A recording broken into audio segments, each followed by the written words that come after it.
መርማሪ ሀና እንዴ በዚህ ሰዓት በሬ ላይ ምን ታደርጊያለሽ? ስሞን አንተም በሰላምና በነፃነት ለማግኘት እዚህ መገኘት ነበረብኝ።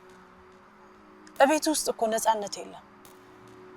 ሁሉም ሰው ያጥር ግድግዳ ሆኖ ነው የሚጠባበቀው። በዚህ ሰዓት ስለምንድን ነው የምታወሪው?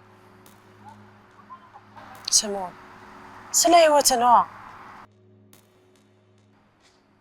ዛሬ ከሰዓት ቤት መጥቼ ነበር። በጣም የሚገርም ድራማ ነው የታዘብኩት።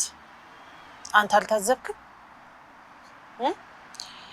በአንድ በኩል አዲስ ያገባሃት ሚስት፣ በሌላ በኩል ደግሞ የቀድሞ ሚስት በአንድ ጣራ ውስጥ። አዲስ ያገባሃት ሚስት የቤቱ እመቤት እኔ ነኝ ያለች ስትፎክር፣ የቀድሞ ባለቤት ደግሞ ዝቅ ብላ ቤት ስታጸዳ ማየት። ይሄ ድራማ እንደሆነ አይሰማም?